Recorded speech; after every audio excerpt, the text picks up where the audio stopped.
ఈరోజు 2 లేఖల గురించి మనం మాట్లాడుకుందాం. 2 లేఖలు దేవుడు 2 లేఖలు నాకు ఇచ్చి పంపించాడు. ఆ 2 లేఖల గురించి ఈరోజు మాట్లాడుకుందాం. అయితే దేవుణ్ణి నమ్ముకున్న వారికి ఒక లేఖ, దేవుణ్ణి నమ్ముకోని వారికి ఒక లేఖ. అది ఏ విధంగా దేవుడు ఇస్తాడనేది కూడా నాకు తెలియదు. చిన్న ప్రార్థన చేసుకుందాం వాక్యం కోసం. మహాపరిశుద్ర ప్రేమగల తండ్రి, నీకే వందనాలు, కృతజ్ఞత, స్తుతి, స్తోత్రం నాయనా. అయా, ఇక్కడ నిలబడడానికి కానీ నీ మాటలు పలకటానికి కానీ ఎంత మాత్రము యోగ్యుడను కాని నన్ను ప్రభువా నీ సన్నిధిలో తండ్రి, నీ సన్నిధిలో నిలబెట్టుకొని నీ చిన్న పాత్రగా వాడి ఇక్కడ ఏ అవసరతలతో వారు వాక్యాన్ని వింటున్నారో ప్రభువా, ప్రతి ఒక్కరి హృదయము తెరిచి వారి హృదయాలను వాక్యముతో నింపి మీరే తండ్రి వాళ్ళని ఆనందదాయకంతో వాళ్ళని వెనక్కి పంపించమని మీ నామానికి మహిమకరంగా వాడుకొని ప్రభువా మీ నామాన్ని నా ద్వారాగా గొప్పగా మహింపరచుకోమని నజరేయుడైన యేసు నామంలో అడిగి బ్రతిమలాడి ప్రార్థన చేసి వేడుకుంటున్నాం మా పరమ తండ్రి, ఆమేన్. ఇప్పుడు వాక్యంలోకి వెళ్దాము. క్రైస్తవులు సువార్త ఎందుకు ప్రకటిస్తారు? అదొక మతం అనుకునే వారికి ఈరోజు దేవుడిచ్చే వాక్యం మార్కు సువార్త 16వ అధ్యాయం 15 నుంచి. మరియు మీరు సర్వలోకమునకు వెళ్ళి సర్వ సృష్టికి సువార్తను ప్రకటించుడి. నమ్మి బాప్తిస్మము పొందినవాడు రక్షింపబడును, నమ్మని వానికి శిక్ష విధింపబడును.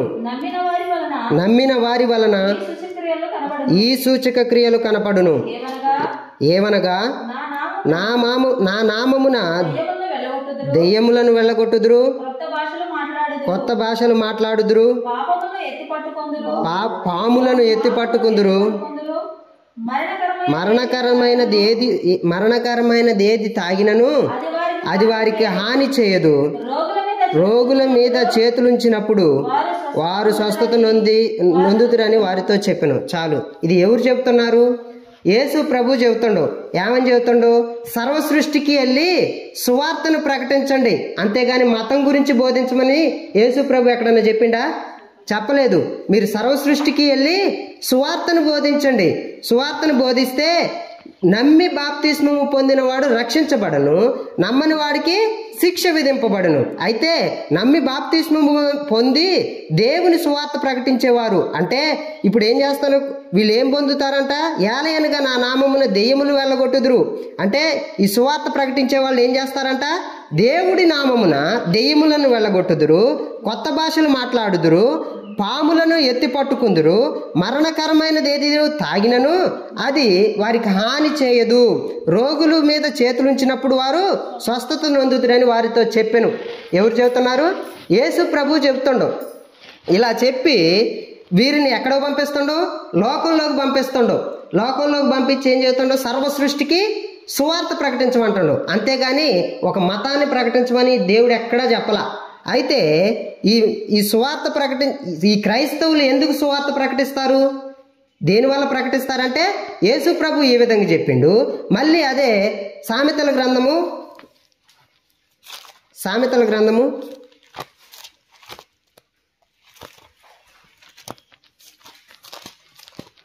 24:11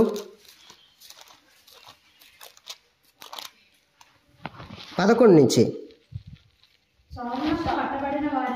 చావునకై పట్టబడిన వారిని నీవు తప్పించుము, నాశనమందు పడుటకు జోగుచున్న వారిని నీవు రక్షింపవా? ఈ సంగతి మాకు తెలియదని నీవు అనుకొని ఎడలా హృదయములను పరిశోధించువాడు నీ మాటలను గ్రహించును కదా. నిన్ను కనిపెట్టువాడు దానిని ఎరుగును కదా.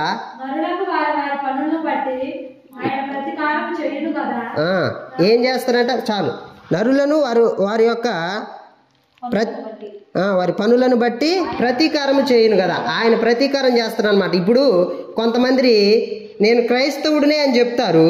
క్రైస్తవులు అని చెప్పి నోటిని ఒక 4 మాటలు క్రైస్తవుడు మాట్లాడితే ఆ 4 మాటలు కూడా ఎక్కడి నుంచి ఉండాలి? వాక్యానుసారంగా ఉండాలి. ఎలా ఉండాలి? వాక్యానుసారంగా బైబిల్ను అనుసరించి దేవుడు చెప్పిన వాక్యాలను బట్టి ఉండాలి. లోక సంబంధమైన ద్వంద్వార్థాలు అంటే 2 అర్థాలించే మాటలు, సరసోక్తులు పనికిమాలిన మాటలు మాట్లాడితే వాళ్ళు క్రైస్తవులా? కాదు. అయితే నీవు ఎలా ఇప్పుడు నువ్వు ఒక్క మాట మాట్లాడినా అవతల వ్యక్తి అన్యుడు అనుకో, అంటే దేవుణ్ణి నమ్ముకున్న వారిని అన్యులు అంటారు, అంతేగాని వేరే ఉద్దేశంతో కాదు. దేవుని నమ్ముకొనని వారికి ఎలా చెప్పాలి నువ్వు? అయితే వీళ్ళు ఎలా ఉన్నారంట?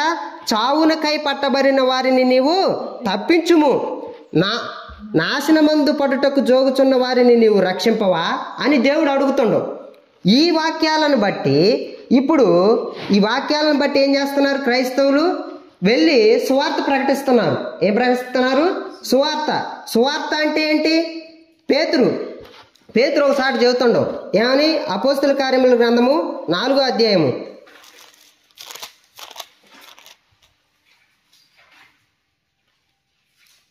3వ అధ్యాయము 13వ వచనం నుంచి, అబ్రహాము, ఇస్సాకు, యాకోబు అని వారి దేవుడు అనగా మన పితరుల దేవుడు తన సేవకుడైన యేసును మహిమపరిచి ఉన్నాడు. మీరు ఆయనను అప్పగించితిరి. పిలాతు ఆయనను విడుదల చేయుటకు నిశ్చయించినప్పుడు మీరు ఆయన ఎదుట ఆయనను నిరాకరించిరి. మీరు పరిశుద్ధుణ్ణి నీతిమంతుడైన వానిని నిరాకరించి నరహంతకుడైన మనుష్యుని మీకు అనుగ్రహించమని అడిగితిరి. మీరు జీవాధిపతిని చంపితిరి గాని దేవుడు ఆయనను మృతులలో నుండి లేపెను. ఏమని చెబుతాడు పేతురు? దేవుడు ఆయనను మృతులలో నుంచి లేపెను. యేసు ప్రభు మృతులలో నుండి లేచెను, ఆయన సజీవుడు అని చెబుతుండు. ఇదే సువార్త. మనం ఆరాధించే దేవుడు ఏంటి? సజీవుడు. ఆయన చనిపోయిన వాడు కాదు, ఇప్పుడు కూడా జీవించేవాడు. ఆయన మన కోసం రెండోసారి రాబోతున్నాడు, కాబట్టి సిద్ధపడి ఉండండి అని చెప్పటమే సువార్త. మన పాపాల నిమిత్తము క్రీస్తు యేసు కల్వరి శిలువలో తన రక్తము దారపోశాడు, మన కోసం ప్రాణం పెట్టాడు, మన కోసము తిరిగి లేచాడు, మన కోసము తన సమాధిని ఖాళీ చేసి పరలోకంలో ఉన్నాడు. ఆయన రెండో రాకడ సమీపిస్తుంది కాబట్టి మారు మనసు పొంది దేవుణ్ణి అంగీకరించి మారు మనసు పొంది ఇప్పుడు ఏం చేయాలి? మీరు ఆ పాపపు కార్యాలన్నింటినీ విడిచిపెట్టి పరిశుద్ధంగా జీవించండి. ఇదే సువార్త. అంతేగాని మతం అని ఎక్కడైనా వచ్చింది? ఇక్కడ మతాన్ని అంగీకరించమని ఎక్కడైనా వచ్చిందా? మీరు మా మతంలోకి రమ్మని ఎక్కడైనా వచ్చిందా? అయితే రోమీలో రాసిన పత్రిక 10వ అధ్యాయం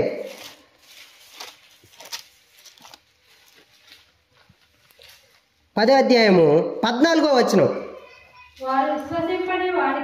వారు విశ్వసింపని వారికి ఎట్లు ప్రార్థన చేయుదురు? వినిన వానిని ఎట్లు విశ్వసించుదురు? ప్రకటించువారు లేకుండా వారు ఎట్లు విందురు?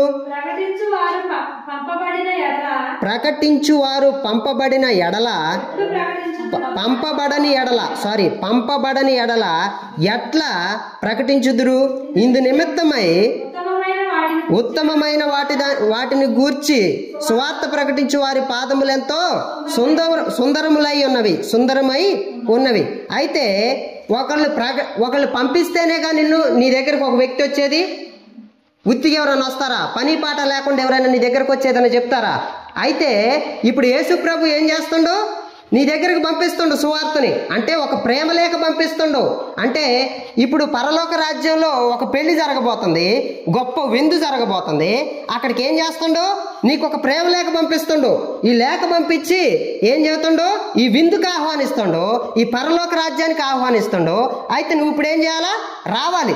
అయితే ఈ పంపించే వారిని ఒక 10 మందిని పంపిస్తుండు, ఒక 12 మంది పంపిస్తుండు, లేకపోతే ఒక 100 మందిని పంపిస్తుండు. లోకము విస్తారంగా ఉంది, జనం చాలా మంది ఉన్నారు. వీళ్ళందరి దగ్గరికి ఏం చేస్తుండు ఇప్పుడు దేవుడు? ఈ ప్రేమ లేఖలను పంపిస్తుండు. అంటే ఈ పెళ్లి విందుకు రమ్మని ఈ పెళ్లి విందుకి ఈ కార్డులు ఇచ్చి పంపిస్తుండు. ఈ పంపించినప్పుడు నువ్వేం చేయాలా? ఆ కార్డును తీసుకొని చదివి ఎప్పుడు ఎక్కడ ఏంటని ఒక వ్యక్తి మనకి ఏదన్నా పెళ్లి కార్డు ఇచ్చిండి అనుకో, వాడు మన శత్రువు అయినా సరే ఏం చేస్తాం? మనం దాన్ని తీసుకుంటాం. నువ్వు వెళ్తావా వెళ్ళవా అనేది పక్కన పెట్టు. ఆ లేఖను తీసుకొని సరే ఎన్నో తారీఖు, పలానా 10వ తారీఖా, 20వ తారీఖా, లేకపోతే 1వ తారీఖు అని మనం చదువుతాం.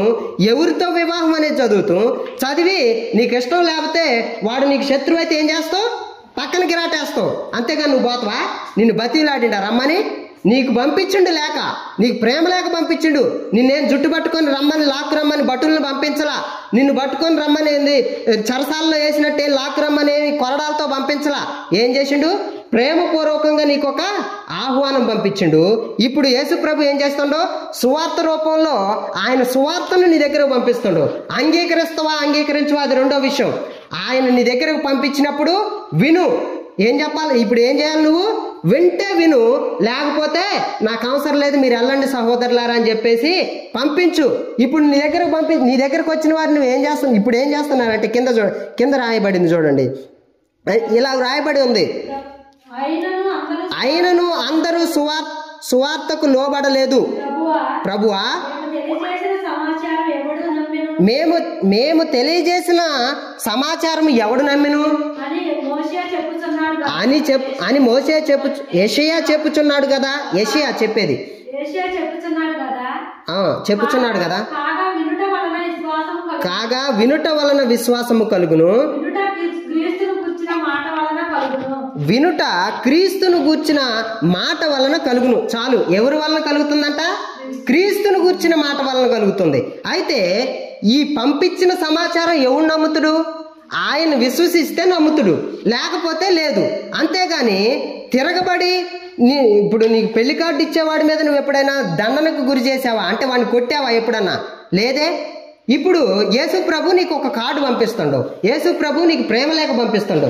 ఇది నువ్వు చదివి అంగీకరిస్తే నువ్వు పెళ్లికి వస్తావు, అంగీకరిస్తే ప్రార్థన మందిరానికి వస్తావు, అంగీకరిస్తే అంటే క్రీస్తుని అంగీకరిస్తే పరలోక రాజ్యానికి వస్తావు. అంగీకరించకపోతే ఏమైద్ది? ఇది తర్వాత లాస్ట్ లో మాట్లాడుకుందాం. అంగీకరించకపోతే ఏమైద్ది అనేది ఈ సువార్తను ప్రకటించినప్పుడు ఈ సువార్తను నమ్మిన వారికే పరలోక రాజ్యం, కానీ నమ్మని వారికి ఏముంది? శిక్ష విధి ఉంది. ఇది లాస్ట్ లో మనం మాట్లాడుకుందాం.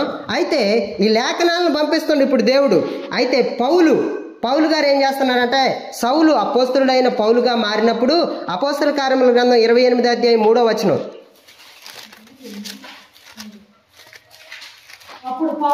అప్పుడు పౌలు మోపెడు పుల్లలేరి నిప్పుల మీద వేయగా ఒక సర్పము కాకకు బయటికి వచ్చి అతని చేయి పట్టెను. ఆ ద్వీపవాసులు ఆ జంతువు అతని చేతిని వేలాడుట చూచినప్పుడు నిశ్చయముగా ఈ మనుషుడు నరహంతకుడు, ఇతడు సముద్రము నుండి తప్పించుకొనినను న్యాయం అతనిని బ్రతకనీయదని తమలో తాము చెప్పుకొనిరి. చాలు. ఇప్పుడు ఈ అపోస్తుడైన పౌలు ఏం చేస్తానంటే సువార్త ప్రకటించడానికి వెళ్తుండు. వెళ్ళే క్రమంలో దేవుడు ఏం చేస్తాడంటే పలానా కాడికి నువ్వు పోవాలి అని చెప్పినప్పుడు ఈయన నమ్మిండు. ఎవరు? అపోస్తుడైన పౌలు నమ్మిండు.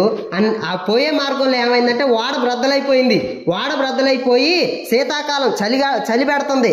అయితే ఇక్కడి నుంచి వాళ్ళలో నుంచి నీళ్లలో పడి చలికి ఒడ్డుకు కొట్టుకొచ్చి ఈ యొక్క ఈ ద్వీపవాసానికి వచ్చినప్పుడు ఒక చలిమంట వేశారు.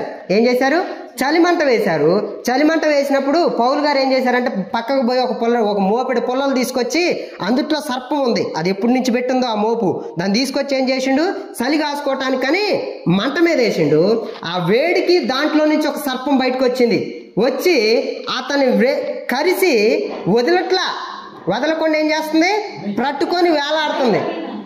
పట్టుకొని వేలాడినప్పుడు ఏం చేసిండు? దీన్ని ఏం చేసిండంటే విదిలించుకోండు, దులిపి అగ్నిలో పడేసిండు అనమాట. ఈ సర్పాన్ని ఏడ పడేసిండు? అగ్నిలోకి విదిలించి వేసిండు, దులిపినప్పుడు అది ఏమైందంటే అగ్నిలో పడ్డది. అయితే మనము సువార్త ప్రకటించేటప్పుడు కొన్ని సర్పాలు బయటకు వస్తాయి, అవునా కదా? దేవుని సువార్త ప్రకటించేటప్పుడు కొన్ని సర్పాలు బయటకు వస్తాయి. అవి మనల్ని కాటందుకోవటానికి అంటే కరవటానికి. అదేవిధంగా లోకస్తులు కూడా న్యాయం వీళ్ళని వదిలిపెట్టదు. అంటే యేసు ప్రభువు నమ్ముకున్నందుకు వీడికి ఇలా అయింది, యేసు ప్రభు అంటే మందిరానికి వెళ్తున్నందుకు ఇలాగ అయిందని చెప్పేసి లోకస్తులన్నీ కోడైకి వస్తారు, రకరకాలుగా ప్రకటిస్తారు. అయితే ఇప్పుడు నువ్వేం చేయాలి? ఈ లోకంలో కొంతమంది ఏం చేస్తారు? సర్పంలాగా నిన్ను కాటేస్తారు, కొట్టొచ్చు, నిందించవచ్చు. అయితే ఇప్పుడు నువ్వేం చేయాలి? దాన్ని దేవుడు మనకు ఒక హామీ ఇచ్చాడు. నువ్వు అక్కడికి వెళ్తావు, నువ్వు అక్కడికి వెళ్ళి నువ్వు సువార్త ప్రకటిస్తావు, నువ్వు ఫలానా చోటికి వెళ్తావని నీకు దిశానిర్దేశం చేసినప్పుడు ఇంకా నీకు భయం ఎందుకు? అదే చేస్తుండు పౌలు. భయపడ్డా? మనం ఫస్ట్ చదువుకున్న దాంట్లో ఏముంది? పాములను చేతులతో ఎత్తి పట్టుకుందరు. ఎత్తి పట్టుకున్నప్పుడు అది ఊరుకుంటుందా? కాటేదా? విషకు సంబంధించిన అంటే విషాన్ని తాగినా కూడా అది ఏమీ చేయదంట. సువార్త ప్రకటించే వారి అంటే ఈ సువార్త ప్రకటించే వారి పాదాలు ఎలా ఉన్నాయంట? సుందరములై ఉన్నవి. ఇలాగా సువార్త ప్రకటించేటప్పుడు ఈ వేడికి, ఈ సువార్త వేడికి, దేవుని యొక్క వాక్యము వేడికి సర్పాలు బయటకు వస్తాయి, వచ్చి మనల్ని కాటేస్తాయి. అప్పుడు మనం ఏం చేయాలా? దులిపేయాలా, దులుపుకోవాలా, అప్పటికప్పుడే దులుపుకోవాలా. దులుపుకోకుండా అట్లే ఉంచుకొని నన్ను ఇట్లా గరిచింది కదా అని ప్రామును వేలాడేసుకొని వెళ్తావా? వెళ్ళకూడదు. దాన్ని ఏం చేయాలా? దులుపుకోవాలి. ఎప్పుడప్పుడు దులిపేసుకొని వెళ్తుండాలి. మనకు ఒక నిర్దేశం ఇచ్చింది కదా దేవుడు. అయితే కొంత మతోన్మాదులు ఏం చేస్తున్నారు? ఈ మతంలో ఉన్న వాళ్ళంట నరకపాత్రులంట. దేవుడు ఏం చెబుతాడో అది ఏ మతమైనా కానీ నాకు సంబంధం లేదు, కానీ క్రైస్తవ మతం అయినా సరే ఆ మతంలో ఉన్న వాళ్ళు నరకపాత్రులు అంటాడు దేవుడు. ఎక్కడంటే మత్తయి సువార్త 23వ అధ్యాయం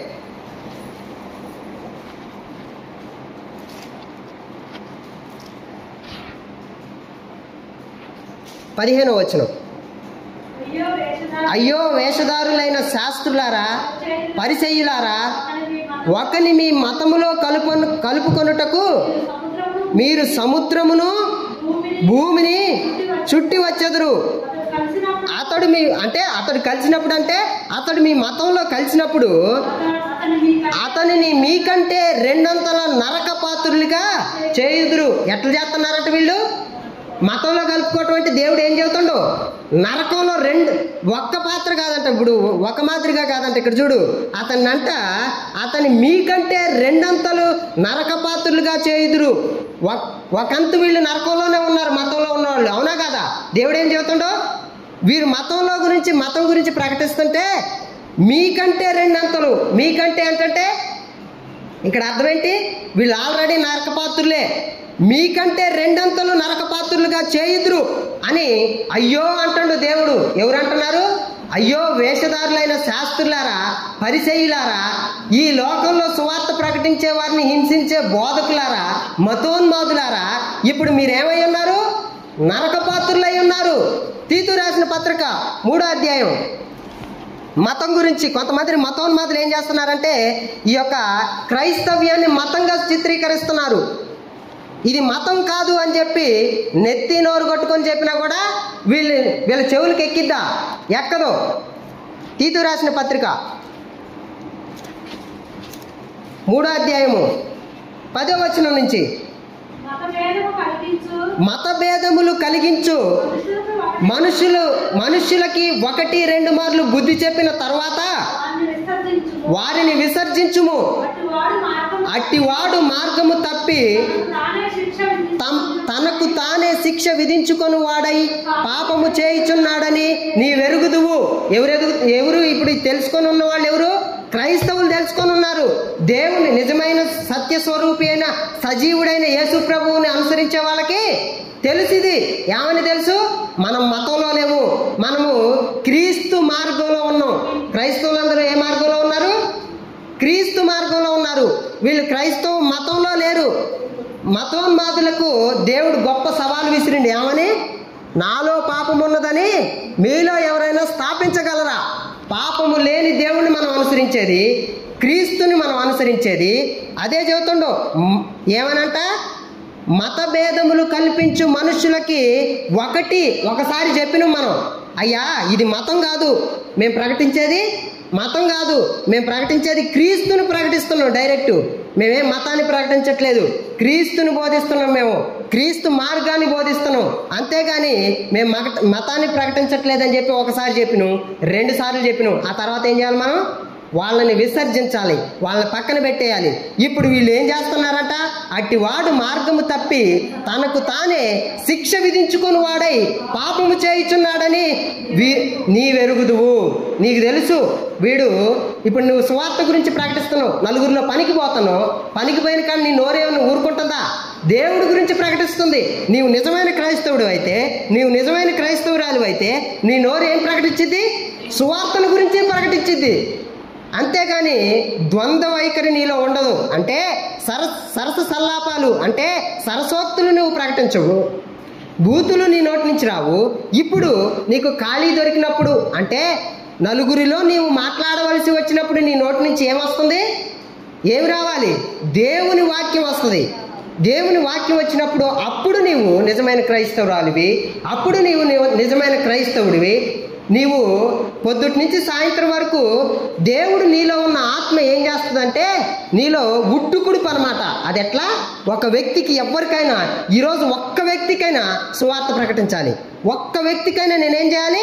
దేవుడి గురించిన మాటలు మాట్లాడాలి. అవునా కదా? ఈ విధంగా ప్రకటించే వారు ఏం చేస్తారు? ఇప్పుడు వీళ్ళకి తెలుసు వాళ్ళు ఏమై ఉన్నారు? నరకపాత్రులై ఉన్నారు. మతంలో ఉన్న వాళ్ళందరూ ఎవరున్నారు? నరకపాత్రులై ఉన్నారు. ఇప్పుడు మతంలో కలుపుకునే వాళ్ళు వీళ్ళని ఏం చేస్తున్నారు? రెండంతలు నరకపాత్రులుగా చేస్తున్నారు. కాబట్టి క్రైస్తవులు బోధించేది ఏంటి?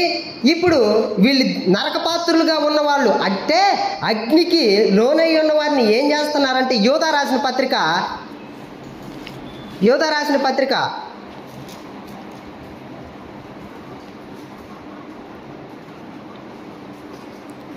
23వ వచనం, ఒక్క అధ్యాయమే ఉంటుంది అందుట్లో. 23వ వచనం, అగ్నిలో నుండి లాగినట్టు కొందరిని రక్షించుడి, శరీర సంబంధమైన వారి అపవిత్ర ప్రవర్తనకు ఏ మాత్రము నొప్పక దానిని అసహించుకొనుచు భయముతో కొందరిని కరుణించుడి. ఏం చేయాలంట? భయముతో, దేవుని యందు భయభక్తులతో. నీకు ఎదుటివాడు ఏం చేస్తుండో? హాని చేస్తుండో, కొడుతుండో, నిన్ను తిడుతుండో, ప్రభువుని అంగీకరించినందుకు నిన్ను అనేక విధాలుగా హింసలకు గురి చేస్తున్నారు. అప్పుడు నువ్వు దేనికోసం పోతావు? అయ్యో నా సహోదరుడు అగ్నికి లోనై ఉన్నాడే, అయ్యో నా సహోదరి అగ్నిలో పడబోతున్నదే, ఈ ఆత్మ అంతము కాబోతున్నదే అనే క్రైస్తవుడి ఆవేదన. అంతేగాని నీవు నా మతంలో, ఈ మతం అంటే ఈ పనికి మాలిన మతాల గురించి నాకు తెలియదు కానీ మతం గురించి బోధించట్లా. మేము ఎవరి గురించి బోధిస్తున్నాం? క్రీస్తుని ప్రకటిస్తున్నాం. ఇప్పుడు అగ్నిలో నుండి లాగినట్టు, అంతేగాని మతంలో నుంచి లాగినట్టు కాదు. నువ్వు ఉన్న మతంలో నుంచి ఈ మతంలోకి, ఆ మతంలో నుంచి ఇంకో మతంలోంచి దూకమని చెప్పడానికి క్రీస్తు ఈ భూమి మీదకి రాలేదు. ఎందుకు వచ్చిండు? శిలువలో ఎందుకు మరణించిండు? నీ పాపాల నిమిత్తము. సహోదరుడా, నీ తాగుడు మాని నీ కుటుంబానికి ఏ అవసరతలు ఉన్నాయో వాటికి సరిపోయిన జీవితాన్ని జీవించరా అంటే నిన్ను మతం మార్చినట్లు అవుతుందా? సహోదరుడా, ఆ వ్యభిచారాన్ని మారి జాగ్రత్తగా జీవించరా అని చెప్తే నువ్వు మతం మార్చినట్లు అవుతుందా? యేసు ప్రభు ఏమని చెప్పిండు? జాగ్రత్తగా నీతి న్యాయ యథార్థతలను అనుసరించి నడవండి, జాగ్రత్తగా నీతిమంతులుగా నడవండి. ఇప్పుడు అదే తీతు రాసిన పత్రిక 2వ అధ్యాయం 13వ వచనం, అనగా మహాదేవుడును మన రక్షకుడైన యేసుక్రీస్తు మహిమ యొక్క ప్రత్యక్షత కొరకు ఎదురు చూచుచు ఈ లోకములో స్వస్థ బుద్ధితోనూ నీతితోనూ భక్తితోనూ బ్రతుకుచుండవలనని మనకు బోధించుచున్నది. ఏమని బోధించుచున్నది? స్వస్థ బుద్ధితోనూ నీతితోనూ భక్తితోనూ బ్రతుకుచుండవలనని మనకు బోధించుచున్నది. అంతేగాని ఒక మతంతోనూ ఒక కల్మషంతోనూ ఎదుటి వ్యక్తితో భూషణ మాటలతోనూ బ్రతకమని కాదు ఇక్కడ చెప్పేది. మతం మానవ కల్పితం, అంతేగాని ఇది మతం కాదు, మత బోధలు కాదు. యేసు ప్రభు చెప్పింది ఏంటిది? నీవు మనిషిని మనిషిగా చూడు, మనిషిని మనిషిగా చేర్చుకో, అంతేగాని మతాలతో మనకు సంబంధం లేదు. అయితే ఈ కలహాలు పుట్టించే వాళ్ళు కొందరున్నారు. వీళ్ళకి ఏంటి అంటే ఎప్పుడు గొడవ పెట్టుకోవటమే వీళ్ళకి పని. సామెతల గ్రంథము 20వ అధ్యాయం 3వ వచనంలో చెబుతుంది. ఏమని? 3వ వచనము, కలహమునకు దూరముగా నుండుట నరునికి ఘనత, మూర్ఖుడైన ప్రతివాడు కోరునే కోరును. ఏంటంట? కలహాలకు దూరముగా ఉండుట నరునికి ఘనత అంట. మూర్ఖులు ఏం చేస్తున్నారు? పోరునే కోరుతారు. వీళ్ళు ఏమనుసరిస్తున్నారో తెలియదు, వీళ్ళు దేన్ని పూజిస్తున్నారో తెలియదు, వీళ్ళు ఏ విధంగా బ్రతకాలో వీళ్ళకి తెలియదు. కానీ క్రైస్తవులు సహోదరుడు అంటే వీళ్ళు ఒప్పుకోరు. క్రైస్తవుడు మంచిగా ఉండరా నాయన అంటే వీళ్ళు ఒప్పుకోరు. వీళ్ళ మీద పడి కొట్టడానికి వస్తున్నారు మూర్ఖులు. వీళ్ళు మూర్ఖులు కాదంటారా? మూర్ఖులు. వీళ్ళు ఏం చేస్తున్నారు? ఇక్కడ చెబుతున్నా మళ్ళీ, కలహమునకు దూరముగా నుండుట నరునికి ఘనత, మూర్ఖుడైన ప్రతివాడును పోరునే కోరును. ఇప్పుడు పోరును కోరుతున్నారా లేదా? వీళ్ళు ఒక సంస్థలను స్థాపించారు. ఏంటిది? క్రీస్తుని అంతం చేయాలని. ఒక వర్గాలను స్థాపించారు, ఒక పార్టీలను స్థాపించారు. ఇవన్నీ పనికొస్తాయా? పనికి మాలిన సంస్థలు పనికిరావు. నిజమైన దేవుడు కన్నెర చేస్తే వీళ్ళు ఉండగలరా? ఉండరు. మతం గురించి బోధించట్లేదు, క్రీస్తుని గురించి బోధిస్తున్నాం, క్రీస్తునే చూపిస్తున్నాం. మన ప్రవర్తన ద్వారాగా మనం ఏం బోధిస్తున్నాం? ఇప్పుడు సువార్తను ప్రకటిస్తున్నాం. ఈ సువార్త అనే ప్రేమ లేఖ నువ్వు తీసుకుంటే నిత్య జీవానికి పోతావు. ఈ సువార్తను గిట్ట నువ్వు తీసుకోకపోతే సైతానిచ్చే చావు లేఖ నీకుంది. గుర్తుంచుకో. ఏ లేఖ ఉంది? సైతానిచ్చే చావు లేఖ ఉంటుంది. ఇది ఆడికి తీసుకుపోద్దంటే నిత్య నరకానికి, నిత్యము కాలుచున్న నరకాగ్నిలోనికి నిన్ను తీసుకెళ్తుంది. ఈ రకానికి చెందిన వాళ్ళు ఏం చేస్తారంటే పోరునే కోరతారు. క్రైస్తవ్యాన్ని ఒక మతం కిందగా మారుస్తారు. క్రైస్తవుల్ని కొట్టడానికి ప్రయత్నిస్తారు. క్రైస్తవాన్ని అంతమొందించడానికి ప్రయత్నం చేస్తారు. ఆ ఉద్దేశంతో ఒకవేళ ఈ మాటలు వింటున్న ఒకళ్ళు ఉండొచ్చు. ఏమని? క్రైస్తవ్యం అంటే ఒక మతం అనే భ్రమలో ఈ వ్యక్తి ఉండొచ్చు. కానీ క్రైస్తవ్యం ఒక మతము కానే కాదు. ఎందుకంటే ఇక్కడ చెబుతుంది అపోస్తుల కార్యముల గ్రంథము 11వ అధ్యాయంలో మొట్టమొదటిసారంట ఈ శిష్యుల్ని క్రైస్తవులుగా పిలువబడ్డారంట. అంతియొకయలో. అపోస్తుల కార్యముల గ్రంథము 11వ అధ్యాయం, అపోస్తుల కార్యముల గ్రంథము 11వ అధ్యాయము 26.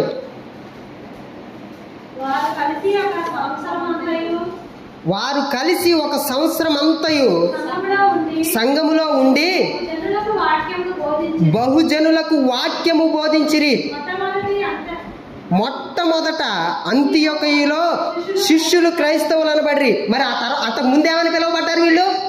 ఇప్పుడు మతం అని విర్రవీగే వీళ్ళకి ఈ విషయం తెలియదా? అంతియొకయలో మొట్టమొదటిసారి క్రైస్తవులు అనబడి.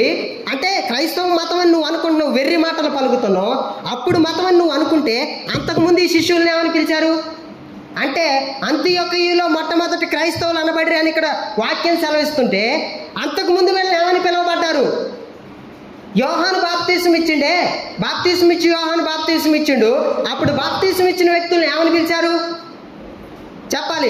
ఇప్పుడు క్రైస్తవులు మొట్టమొదట అంతియొకయలో క్రైస్తవులు అనబడ్డారు. అంతకుముందు ఏమని పిలబడ్డారు? సృష్టికర్త అయిన దేవుణ్ణి నమ్ముకున్న వాళ్ళు వీరు. ఎవరు? సజీవుడై ఉన్న దేవుడు మనల్ని ఈ లోకంలోనికి పంపించాడు. మనల్ని సృష్టించిన దేవుడు ఒకడు ఉన్నాడు. నిన్ను నన్ను సృష్టించిన దేవుడు ఒకడు ఉన్నాడు. ఈ దేవుడు ఏం కోరుతుండో నిన్ను నన్నానంటే మారు మనస్సు పొంది ఇప్పుడు చేస్తున్న నీ దుష్ట క్రియలను విడిచి, నువ్వు చేసే పాపపు క్రియలను విడిచి జాగ్రత్తగా మనిషిని మనిషిగా చూస్తూ కుల మత భేదాలు, రంగు తారతమ్య, ప్రాంతీయ భేదాలు లేకుండా ప్రతి ఒక్కరితోనూ సమాధాన పడి జీవించమని నీతో చెబుతుంటే నువ్వు దీన్ని మతంగా ముద్రీకరిస్తావా? నీవు ఇప్పుడు ఏ లోకం, ఇప్పుడు ఎక్కడున్నావు? నువ్వు నరకపాత్రుడిగా ఉన్నావు, జాగ్రత్త అని దేవుని వాక్యం చెబుతుంది. అంతియొకయలో మొట్టమొదటి క్రైస్తవులు అనబడి ఈ శిష్యులు. అంతకుముందు ఏమని పిలువబడ్డారు? ఈ క్రైస్తవ్యాన్ని మతం అని పిలుస్తున్న నీతో ఈ యొక్క ప్రశ్న అడుగుతున్నా నేను. అంతకుముందు ఏమని పిలువబడ్డారు? క్రీస్తుని వెంబడించే వారందరూ కూడా క్రైస్తవులే, అంతేగాని క్రైస్తవ మతానికి చెందిన వాళ్ళు కాదు. మత్యుద్భవ మత అన్నారు పెద్దలు. మతి నుంచి పుట్టినవి మతాలు, మానవ కల్పితం మతం, అంతేగాని క్రైస్తవ్యం మతం కానే కాదు. ఒకవేళ నువ్వు ఇప్పుడు క్రైస్తవం అనే మతంలో గిట్ట ఉన్నవేమో, దాని నుంచి దూరంగా రా. క్రైస్తవం అంటే మతం కాదు, అది క్రీస్తు మార్గం అని గుర్తుంచుకో. 2 లేఖలు మీకు అందినాయనే నేను అనుకుంటున్నా. ఎవరికి అందాల్సిన లేఖ వాళ్ళకి అందిద్ది. ఎందుకంటే క్రీస్తు ఇచ్చే ప్రేమ లేఖ పరలోక రాజ్యానికి, అక్కడ జరగబోయే పెళ్లి విందుకి, అక్కడ నువ్వు దేవుడితో నివసించడానికి వచ్చే ప్రేమ లేఖ సువార్త లేఖ. ఇది క్రీస్తుని గురించిన లేఖ. నువ్వు నమ్మి, క్రీస్తుని మనస్ఫూర్తిగా నమ్మి ఆయన చెంతకు చేరి ఆయన చూపిన మార్గంలో నడిస్తే నీకు వచ్చిన లేఖ ప్రేమ లేఖ. నీవు గిట్ట క్రీస్తుని తిరస్కరించిన వాళ్ళు ఏం చేస్తారు? ఇతరులను ద్వేషిస్తారు, కొట్టడానికి ప్రయత్నిస్తారు, దూషించడానికి ప్రయత్నిస్తారు. వాళ్ళు మొట్టమొదటి పుట్టినది మొదలుకొని వాళ్ళు నేర్చుకున్న పనికి మాన బూతులు అనే పెంటను వాళ్ళ నోటి నుంచి కక్కుతూ ఉంటారు. వాళ్ళని కొట్టడానికి ప్రయత్నం చేస్తారు, కానీ సాటి మనిషిని మనిషిగా చూసే గుణం వీళ్ళకి లేదు. సాటి మనిషిని మనిషిగా చూసే ఆ వ్యత్యాసం చూపెడతారు. వీరు కులాల భావన తీసుకొస్తారు, రంగు తారతమ్య భేదాలు తీసుకొస్తారు, ప్రాంతీయ భేదాలు తీసుకొస్తారు. ఇలాంటి కుళ్ళు పట్టిన కృతంత్రాలతో నిండిన వాళ్ళే మత భేదాలు కల్పించేవారు. వీళ్ళకి మనం ఏం చేయాలా? మత భేదాలు కల్పించే వారితో మనం ఏం చేయాలా? దూరంగా ఉండాలి, జాగ్రత్తగా ఉండి. ఈ లేఖను అందుకునే వాళ్ళు ఉన్నారు కొంతమంది. ఇది సైతాను నీకు పంపించే లేఖ. దీన్ని నీవు అనుసరించిన ఎడల నిత్యము కాలే నరకంలో ఉంటావు సుమా. గుర్తుంచుకొని క్రైస్తవ్యము మతము కాదని తెలుసుకొని, ఇప్పుడు దాకా నువ్వు ఒక భ్రమలో ఉన్నవేమో క్రైస్తవ్యం ఒక మతం అని. అంత్యోకయలో మొట్టమొదటిసారి శిష్యులు క్రైస్తవులు అని పిలువబడ్డారు. అంతకుముందు బాప్తిసం పొందిన వాళ్ళే వీళ్ళు. యేసు ప్రభు దగ్గర బాప్తిసం పొందిన వాళ్ళే, బాప్తిసం ఇచ్చి యోహాను దగ్గర బాప్తిసం పొందిన వాళ్ళే. అంతకుముందు వీళ్ళు ఏమని పిలువబడ్డారో కూడా నువ్వు తెలుసుకో. వాళ్ళు సజీవుడై ఉన్న, త్రియేక దేవుడై ఉన్న యేసు ప్రభువుని నమ్ముకున్న మనుషులు. నువ్వు కూడా ఆ మనుషులలో కలవాలని కోరుకుంటూ, ఈ చిన్న వాక్యాన్ని దేవుడు దీవించాలని కోరుకుంటూ చిన్న ప్రార్థన చేసుకున్నాం విన్న వాక్యాన్ని బట్టి. మహాపరిశుద్ధుడా, గనుడా, ప్రేమ గల తండ్రి, అయ్యా మీరిచ్చిన ఈ 2 రేఖలను బట్టి మీకు వందనాలు, కృతజ్ఞత, స్తుతి, స్తోత్రం. నాయన క్రైస్తవ్యం ఒక మతం కాదని ఈరోజు మాతో స్పష్టంగా మాట్లాడిన దేవా నీకే వందనాలు ప్రభువా. ఈ మతాలలో ఉన్న వాళ్ళు నరకపాత్రులని మీరు సెలవిచ్చిన విధానాన్ని బట్టి మీకు వందనాలు ప్రభువా. ఒకవేళ ఒక వ్యక్తిని తన మతంలో కలుపుకునేవాడు ఆ మతంలో కలుపుకున్న వ్యక్తిని 2 నరకపాత్రులుగా చేస్తున్నారని మీ వాక్యం సెలవిస్తుంది ప్రభువా. అయ్యా ఈ మత భేదాలు కల్పించే వారికి దూరంగా వాటిని విసర్జించి, అయ్యా 1-2 సార్లు ఈ మతాల గురించి చెప్పి వాళ్ళని విసర్జిస్తే వాళ్ళు శిక్షకు అర్హులై ఉన్నారని నీ వెరుగుదు అని నీవు నాతో సెలవిచ్చిన మాటను బట్టి నీకు వందనాలు ప్రభువా. అయ్యా ఈ మత కల్లోలాల నుంచి దూరంగా ఉండి నీ నామ మహిమార్థమే ఎదగలుగుటకు నీతి, న్యాయ, యథార్థతలను అనుసరించి నడవడానికి గల కృపను దయచేయమని సమస్త ఘనత, మహిమా, ప్రభావాలు నీకే ఆరోపించుకుంటూ ఈ చిన్న ప్రార్థన మీ పాద సన్నిధికి చేర్చుకోమని యేసు పరిశుద్ధ నామంలో అడిగి బ్రతిమలాడి ప్రార్థన చేసి వేడుకుంటున్నాను తండ్రి. ఆమేన్.